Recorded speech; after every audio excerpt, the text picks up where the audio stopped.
Melissa just said it's the best day ever because she could get thrifty ice cream from California here in Colorado now. And she is freaking out excited. If you know, you know. And she said, what is this? But don't everybody who's listening to this from California who knows what I'm talking about go and buy it. I'm very upset with you. But she's like, what is this episode about? And I was like, your other best day ever? Best day ever. Okay. Melissa finally gets a divorce. Faith can feel like hearts and butterflies until someone lights a match and burns it all to the ground. Welcome to the Burning Butterflies podcast. The sad thing is that there's abuse of every kind within the church. But the spiritual abuse is the stuff that just Well, it's a place there shouldn't be abuse. Like, there just shouldn't be abuse in a place that claims Jesus. Well, it ruins your soul.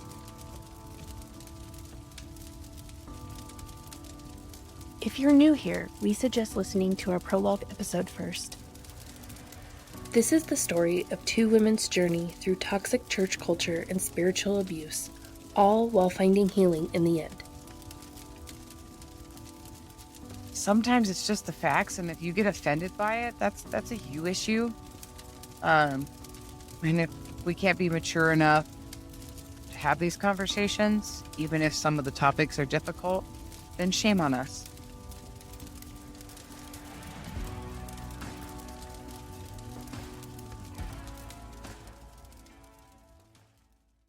Yes. Oh my goodness. So the last time we left off talking about all of this fun stuff, was like, it took me, let's see, like Froggy left in June. I ended up blocking him in October. You know, I had to wrap up a few loose ends with like my vehicle and then like some medical bills with Tom, and then nothing, like absolutely nothing. Not a word, not a peep, not anything from Froggy for years. Yeah. Oh, wait, there was one more thing. Just kidding. Ha ha ha. Well, not Froggy, but hold on. Okay. So I took my children to Disney World, who are mostly adults. I have a couple teenagers, right? And this is going to be March of 2022. Mm-hmm. One of my older kids and his wife had moved out there, and his wife worked at Disney World, and so we decided to go visit them. And so this is March, and we all pack up and we rent a villa and we go to Disney World. And we are standing in line for a ride. And so at some point before Froggy left, he had to get a new phone number. Something had happened. I don't know, right? So I ended up with an extra line. I had his line on my phone. And I think I talked about this in a previous episode. And I had ended up giving my daughter his phone number, right? Mm-hmm. And there had been a couple of things that come through, but it had been long enough. Like, anybody that was texting or calling that number was not somebody currently hanging out with Froggy. Because if they were currently hanging out with Froggy, he gave them his new number. They had his new number. Yeah. And there really wasn't enough stuff to make me, like, some stuff I was like, okay, we just started blocking stuff and eventually it kind of went away. Right. So we're standing in line at a ride at Disney World, one of the parks at Disney World. And my daughter goes, "Mom, some lady named Melissa is trying to send me money." And I was like, "I know that Melissa. Let me see." Right. And so, because this woman had gone to Come As You Are with us. Yeah. Yes. I knew this woman. I knew her mom. We all knew her children. Right. Whatever. And so She used to live around the block from me. Like, I mean, like I know who this woman is. And I'm like, oh, I know this woman. And so I look at it and I'm like, okay, well, so I go on to Facebook Messenger and I say, hey, girl, I'm not sure if somebody has hacked your account or if you're trying to send money to Froggy, but you should know it's like his old number. And so if somebody's hacked your account, I just want you to be aware that somebody's trying to use your account. And she was like, oh my goodness, thank you so much for catching that. You know, so sorry. Yeah, please, like, don't accept that, disregard, whatever, right? Mm-hmm. Okay. I knew in my gut of guts that this person was sending Froggy money. I played it off like, hey, just so in case somebody hacked your account, it went to his old, like just giving her the opportunity to save face, right? And I knew what it was for, right? It was to buy something from Froggy. So I was like, oh, okay, so you're running in circles with Froggy and you guys are doing drugs, right? And you're buying drugs from him, whatever, that's fine. And in my like slightest gut, I was like, that's interesting, right? Like that, I wonder, you know, you just kind of. Yeah, I wonder if they're doing more than just drugs together. What's going on with it? Like, this had this like slightish gut feeling, right? No big deal. So at that moment, I decided my daughter was getting a new phone number.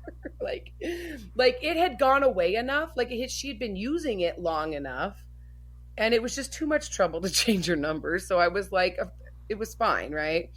And so, but when that happened, I was like, you're getting a new phone number. I'm just done. I don't want any. I don't want any association with that whatsoever. So I did end up getting my daughter a new number. So a couple months later, so now like I've had no contact since October with Froggy. Mm-hmm. And then this lady tries to send him money. And then there's nothing, no word, no nothing, right? And then one day at work, somebody comes up to me and they're like, hey, does Froggy drive a white truck? And I'm like, I don't know. I haven't seen him in like almost a year now, right? Yeah. Like the last we knew, he had a black truck, but Daddy sold it. Right. And I'm like, God only knows what he's driving.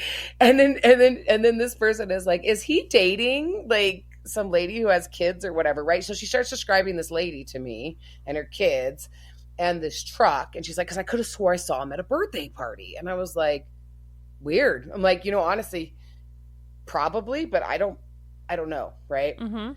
So I start rolling that description around in my head and I'm like, oh my gosh, it's Melissa. Right? Yep. And she would totally be at that birthday party, right? Like I totally was like, ding, ding, ding. All the pieces went together. So that little gut feeling that I had, I was like, oh, okay, that's who you're hanging out with. Fine, don't care. So anyways, that's 2022, right? Mm-hmm. And 2023 goes by, don't see him, don't hear from him, nothing, right? And so what I'm doing during this time is I'm just getting myself to healthy. Like that's my goal. Yeah. Like I'm going to unpack what I need to pack. It's going to take as long as it's going to take. Like I put no timeline on it. Like everything is separated. Like we are good. Like everything is right where it needs to be. And I will take whatever time I need to take and do what I need to do to make these decisions, and so like, yes, on one hand, you like, wasn't that an easy decision? No, like this is not just about my marriage to Froggy. This was about my entire life. And I'm deconstructing my entire faith system. I'm processing and going to therapy and doing all of these different things for my mental health from past trauma, not just from Froggy, but like in my entire life. And it's going well. And this is why I tell people like we get so scared that, opening things up is going to be as horrible as the pain and the suffering that you experience going through traumas. And it's not, because every time you do it, it's so unburdening. Like you just get better and better and healthier and healthier and happier and happier. And you become confident that you can deal with whatever comes up. And there's just a willingness. Yeah, there's going to be tears. Yeah, there's going to be cry. Yeah, there's emotions. Yeah, there's all kinds of stuff, right? But I would go back and do the process again, like, because it's so freeing, and it's so amazing to be in a place of like, and then it's looking back and you have to think about, oh my gosh, I can't believe like I used to think like this, or I thought like that. So yeah. Well, and I would say like during this time, I had asked you several times, like, why don't you just divorce him? Yeah.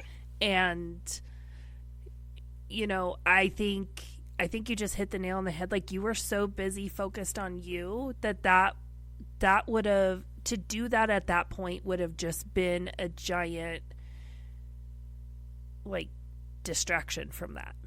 Well, yeah. And my answer was just always, I don't know. Yeah. Like, I don't know. I was not there yet. And I remember, like, you would ask, other people would ask, and I would like blubber through, but what about this and this and this and this and this and this and this and this, you know? And I'm like, and I don't have an answer. And when I don't have an answer, I just start talking in neurotic ramblings. And so I'm like, see, this is why I can't. Like, I just learned to be confident in making a decision. I can't make that decision. Yeah. And so, you know, it played out. But the longer that it went and the better that I got, I was finally like, okay, no, I need to get a divorce. Like, I'm done. I need to get a divorce. This is going to happen. Well, and also during this time, like, people are running into you or me or whatever in the store, and they're, you know, oh, because this is the thing that I would get. Like, oh, are you and Melissa still doing your little podcast thing? Yeah, we are, and it's going really well, and like, oh yeah, and then they would always bring up the fact that like, yeah, Froggy's at church with the new Melissa, you know, and allude to the fact that at church, the official statement is you kicked him out and divorced him, and poor Froggy is divorced. And so it's fine that he shows up with his side chick at church because he's divorced. And me, being the petty bitch that I am, would just be like, no, they're still married. So she's not doing anything with other people. So if he's bringing his girlfriend to church, I think that's a pretty big sin. Yeah. Right. Maybe you should talk to Tom and Charlotte about that. And it was so funny because it's not like you and I would bring it up, but everybody else would bring it up. No, like, they'd bring it up to us. Like, is Melissa doing okay? Is she doing good? I know the divorce was hard. No, they're not divorced. Why not? Well, because Melissa's like mentally screwed up and is getting help. I would always be like, they're separated because that's the biblical thing to do. And I would throw all of that scripture back at them. She's having a mental breakdown and she'll be fine, but she's not there yet. So I finally get to a point where I'm gonna get a divorce. And I was like,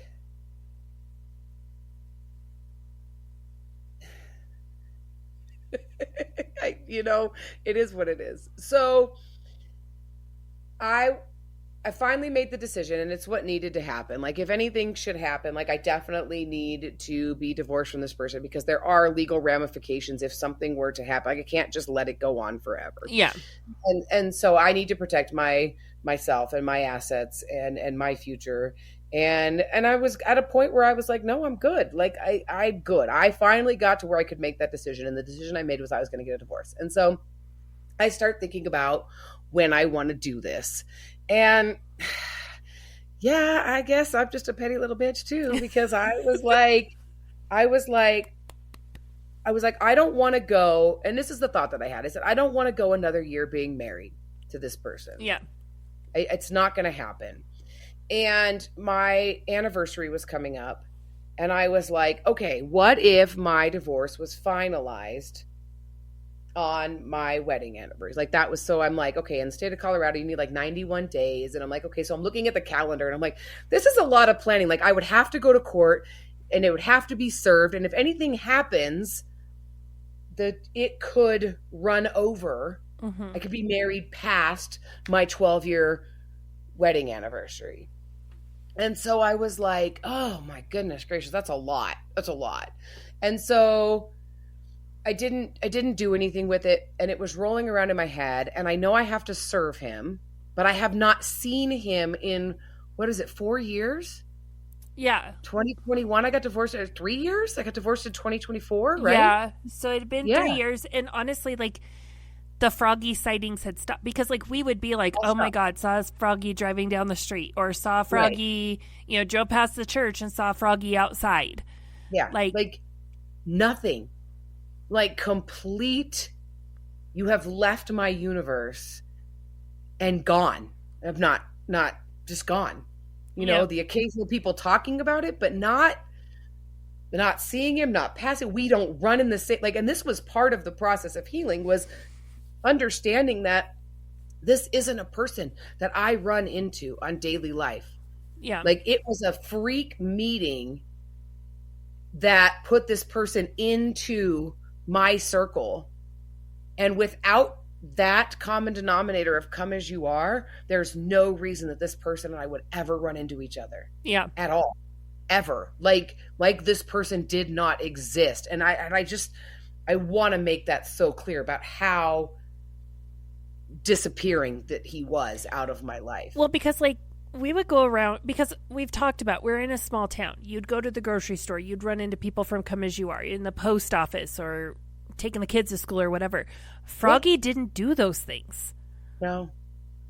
No, and once he left his parents' house, he was not in my community anymore. Yeah, he moved into a town down the road, moved in with his girlfriend. Yeah, so we do not run in the same circles of anything. There's absolutely no reason for us to run into each other. And so, we're in 2024, and so I have to figure out where he's at.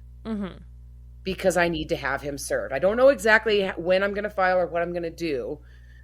And I have a lot of time. Like I have time. Like I made the decision. From the time I made the decision, I think until I did it was like a year, like honestly.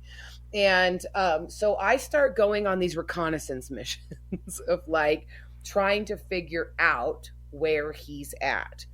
And I can only do this for so long, and I can only entertain myself with it because I also don't want to disturb the fourth. You're trying to figure out where he's at so you can serve him divorce papers, but you don't want him to know that you're looking for him, because I also don't want to, like, in any kind of karmic or universal way, be like, I opened the door and now you're back in my circle, right? Like, you don't want that. But I am making a plan. And so I do go on these little missions. Like I'm trying to figure out where she lives. Right. And I'm poking around just enough to try to figure out. And I remember like I went on like a 2-week mission, couldn't find him. And so I let it go. And I was like, okay, I have time. I'll pick it up again. Well, as time went on, I was like, I really need to figure out where he is, because at this point I was still trying to figure out if I could file and have it finalized on my wedding anniversary. And then it occurred to me, like I had this epiphany, like just this epiphany. And something that really bothered me with my first divorce was that my first husband went and filed our divorce papers on our son's birthday. And I just remember, like, honestly, did he do it on purpose? No. Like, it was just another day of the week for him because he hasn't seen his kids in years, right? Like, and that was a whole nother story. But because it was, I don't know if Texas just does things the way they do, right? I don't know. It's like the state of Texas or whatever. He filed it and they put a big ass stamp on the divorce paper. Filed, right? And I just remember it was such an obnoxious stamp. And then it was on my son's birthday. And I was like, that's just shitty, right? Yeah. It just sucks. And so I was like, no, you know what? Because I don't know where he's at and I don't know how long this process is going to take, I decided in that moment it would feel better to me and it would be a bigger FU to him if I filed on my 12th wedding anniversary. And had the stamp. So the plan with the big stamp, but Colorado's not like Texas where they're like, everything's bigger in Texas. Their stamp is like, it's spoiled. I was a little disappointed about that. So anyway, so I decide that this is the day I am going to file, and I lucked out. It was a day of the week the courts are open. It wasn't like a Saturday, thank God. So the plan becomes I'm filing for divorce on my wedding anniversary, my 12th. I'm not going to be married. I had 12 years. That's it. Done. Right? Because we separated at 9. So getting to not doing another year, being married, I'm done. I'm making this decision. So I go on another round as this is getting closer because I'm like, I need to have him served. Like, I know the process. If I can't find him, it's okay. So I don't go looking like I'm not putting in 150% effort here because I know that, like, at the end of the day, if I have to put it in the newspaper, well, there's ways, right? But also, as the time gets closer, I'm like, no, I want to serve you. Yeah. Like, this goes from I'm going to file on our wedding anniversary to I want to serve you on our wedding anniversary, right? Like, I'm becoming obsessed. So I have looked. It's nighttime. I'm driving through shady neighborhoods, and I think I found him, and then he didn't show up there again. So I'm like, oh, okay. And I'm, it's crazy. So anyway, I got a little neurotic about it. But you and I you go with me. Well, hold on. I'm like, hold on. Wait. Oh, where do you want to start? Oh, no. I'm sorry. Go ahead. Because it was like a week before. Yeah, like and he shows up. He shows up 2 weeks before. Yeah, it's like super close. Yeah, so I haven't seen this man in 3 years, and 2 weeks before the day I am going to file, he shows up in the parking lot of the church. In a Walter White, like, RV. Meth RV. Like, if you've seen Breaking Bad, that is what this man is living in, is like the RV from Breaking Bad. Yeah, because that's only what happens it's like in December. Bright orange. So I'm getting divorced in February. Mm-hmm. Okay. Like, the plan is February. In December, he posts on his Facebook. And, like, I've not seen any of his Facebooks or anything. Like, Brandy would see him or whatever. But he posts this picture of this RV. And I'm like, oh, no. He's got, like, what is he doing? So, like, Brandy has her husband message him to find out, is he, like, moving? Or are you going to be out of state? Like, total recon. Mm-hmm. And he's like, no, just taking it on a trip. Got this RV, right? And we're like, okay. Can't figure out if he's living in it. Is he not living in it? They got this RV. So then come February, like end of January, beginning of February, he shows up at the church with this RV. And it is clear he is living in the RV. Living in the RV. The RV goes away during the day, but at night it shows up in the corner of the back parking lot of the church that you could see from the road when you drive past the church. From the road. You could see it there. Yeah. And so now it just shows up at night. And every so often you could see that there's lights on inside. So it is very clear that someone is living in this RV. Yeah. And so for 2 weeks, there's like all these Froggy sightings. Like, and then like, so then one time we see him at like the local gas station, and he's meeting somebody. Like, this is what I can see while I'm driving by. He's talking about the RV, and he's meeting somebody in a truck. And so I'm like, oh my gosh, Tom is fixing up this RV for him. I'm like, oh my God, so he's living in it. Is he going to move? And then I'm like, well, did he break up with her? So I've been searching for where she lives, because I know he's living with her because he doesn't have his own place. So I'm like, oh my gosh, right? Like, and then I'm like, because she wouldn't be living with, they had to have broken up. Like, she wouldn't be living with, they've got little kids. Like, there's not kids in there. Like, all of this stuff, right? Mm-hmm. Like, trying to figure this all out. And so there's like these random, over this 2 week period, The first week we see him a couple times and then he disappears. And I'm like, oh my God, did he leave? Did he ditch the state? And I kid you not, like the day before, 2 days before, he shows back up in the church parking lot every single night for like 2 days. And I'm like, okay, he's at the church parking lot. He's at the church parking lot. So you and I go. I'm coming up with reasons. I need to run to the grocery store. I need to go to Taco Bell. Like, we're coming up with all these reasons just to drive past a few times a day so that we can track what time of day he's showing up, if he's still there, all the things. Yeah, I've got pictures of it because I know I have to have him served, right? I'm like driving by, taking a picture of it out the window and texting it to you. 3:12 p.m. He's there. Yeah. Like, we're totally fine, right? Okay, so we go to the courthouse, and this morning was like crazy. Like, in trying to get this done, like anything and everything that could go wrong was like going wrong.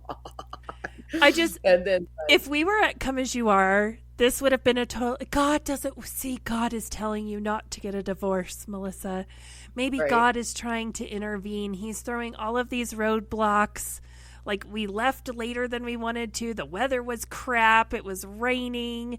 It was cold. Right. We get there, and like, for some reason, the money that was in my account, your paycheck hadn't hit. It was supposed to hit in your Yeah, like, I'm like, why is there a strange delay on, like, why is the money not there? Like, what is going on? And you're like, here, as soon as it hits your account, pay me back. Well, because like, I didn't want you, because I was like, we've gotten this far. Like, you've made this decision. And like I said, at Come As You Are, we would have looked at this as a sign. And I was like, nope, screw this. Like, and by this point, we have discussed this enough and we have deconstructed enough that I am like, nope. God, there is one verse in the Bible that says God hates divorce. There's a million verses in there about not being an asshole. Right. And I think God cares more about the fact that you are not married to an abusive asshole anymore. We're doing this. If I have to give you the money and I will pay for your divorce, and you will pay me back later when your paycheck hits, because it was there. We're it was doing in the bank, for some reason. We're doing this the check today. That I get instantly every other time decided to be delayed this time. Just weird stuff, right? Yeah. And so, we go, we file the papers, and in that moment, there was some like relief, some emotional relief, but also there was like that last sliver of hope, and I mean, even though it was awful and even all that, what I learned through therapy, even after that, like the process of walking through being so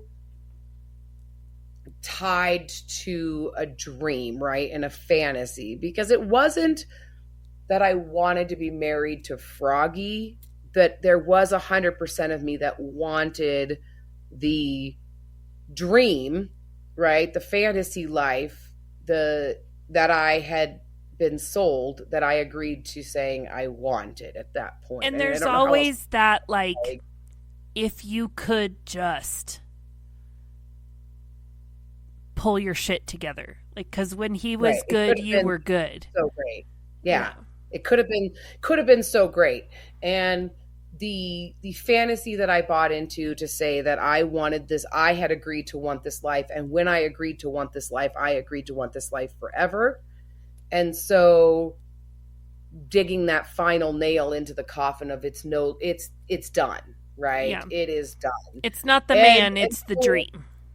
Yeah. And so it was an emotional moment, when I finally signed those papers sitting at the desk filing it, and I signed it, it was like, that's it. Mm-hmm. Like, it's done. And it was emotional for many reasons. And then we had to go to the sheriff's office to see if we could get him served. And I'm like, look, I know where he is. Like, he's right here. But because he lived in an RV, like, I had pictures, I was ready. I'm like, let's go get him right now. And they're like, Yeah, because he lives in an RV, he's considered transient and there is no physical address. We can't serve him as the sheriff's department. I was like, really? Yeah. Need this to happen today. Like, I'm now obsessed with this happening today.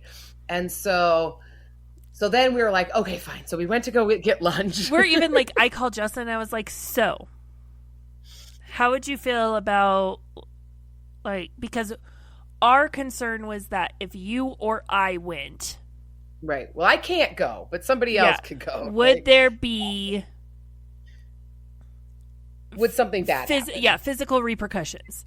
Right. And so I even called it like, would you be willing? And he's like, I really don't want to, but if that's the only way we can make this happen, like, right. Okay. And he's like, I'll be your last resort. So the options are, like, just in case you want a little education on serving somebody with divorce papers, the sheriff's department can do it.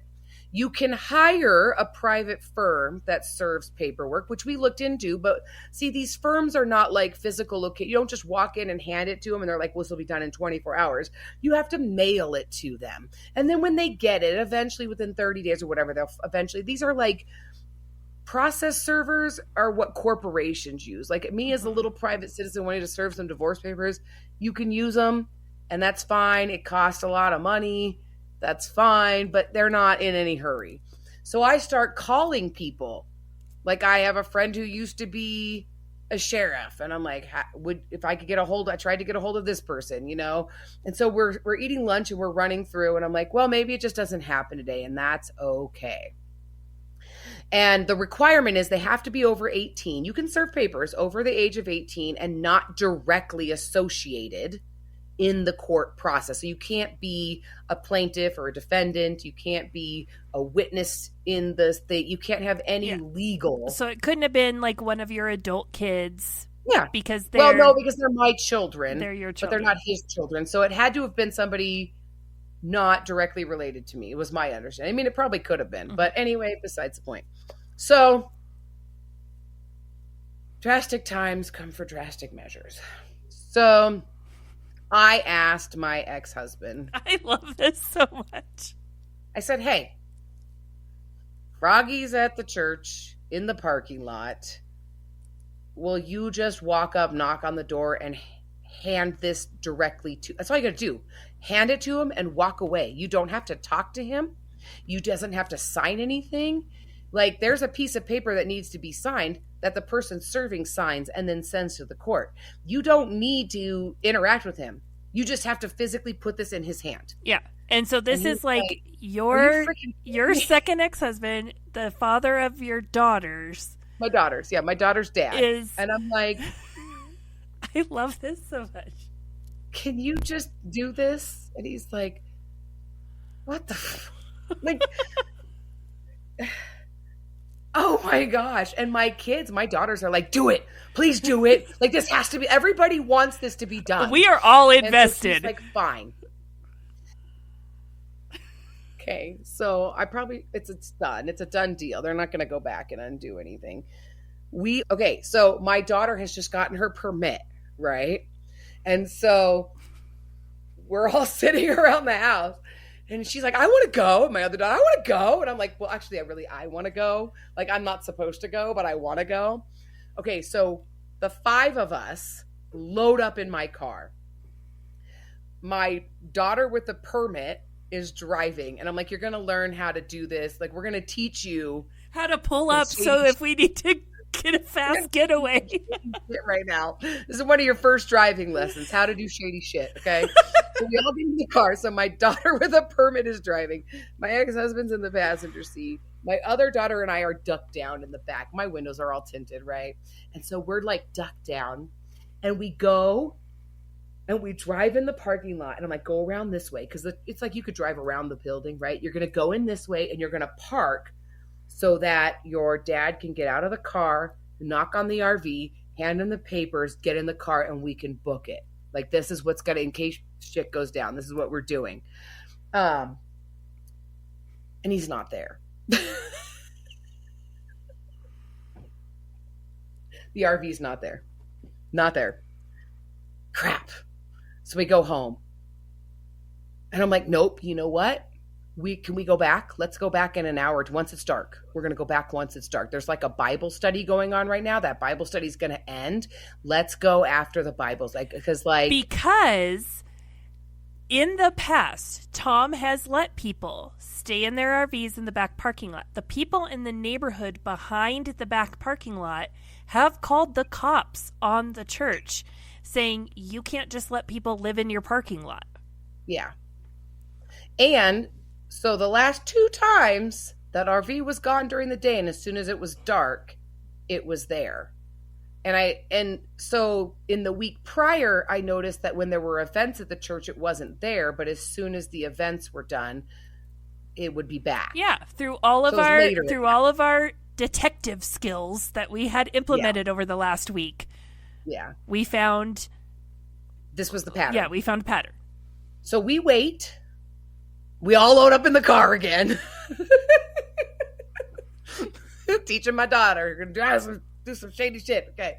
So we all get in. My daughter's driving. My ex-husband's got the packet. He's in the passenger seat. We're all ducked down in the back seat. We pull up and the RV is there. And he gets out. He knocks on the door. And the other Melissa answers. And she knows him. He knows her, right? We all know each other. And he said, because I kind of had the window cracked so we could hear. He's like, I got something for Froggy. And she's like, oh, and he goes, no, I need to give it to Froggy. And he yells from the back of the RV, she got you to do it? And he walks up to the RV door, and my ex-husband handed, he goes, happy anniversary, whatever, gets in the car, and we drive off.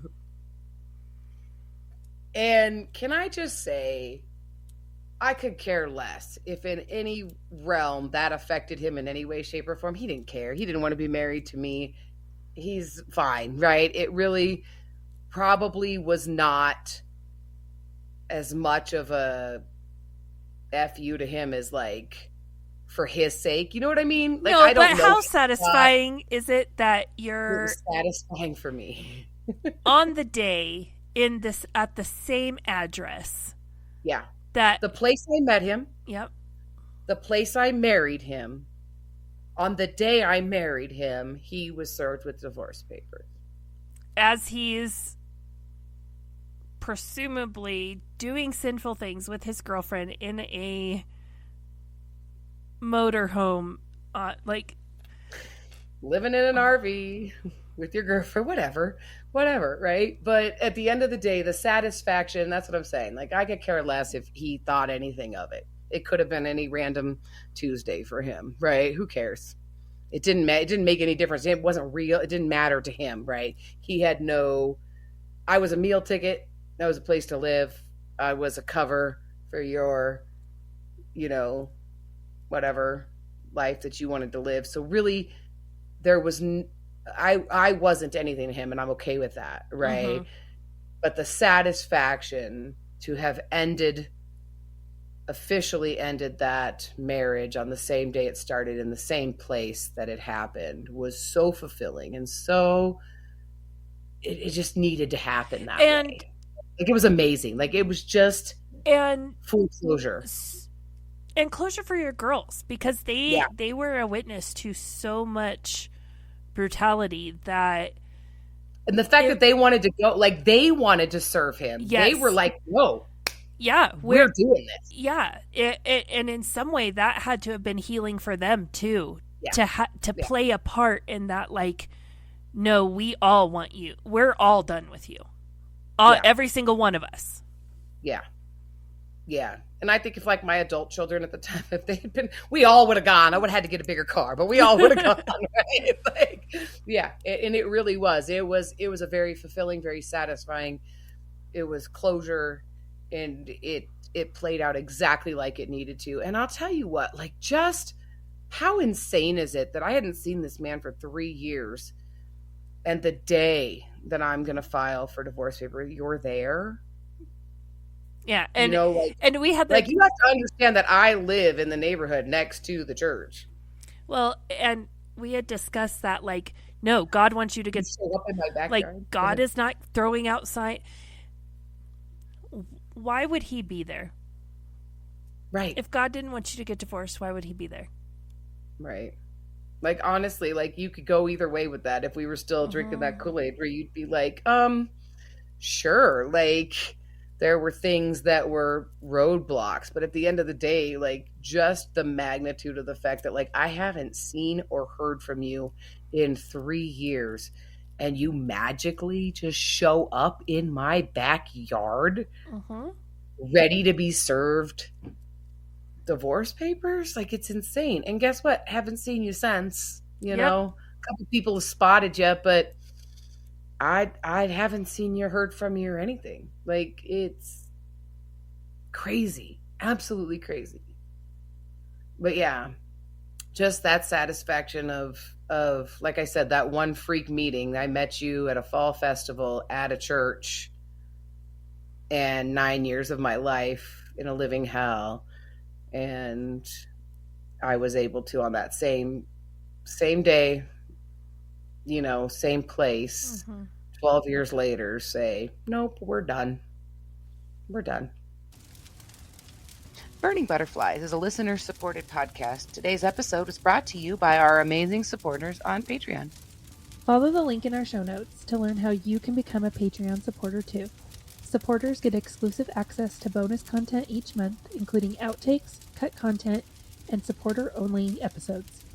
If you've enjoyed this episode, please leave us a rating on your listening platform.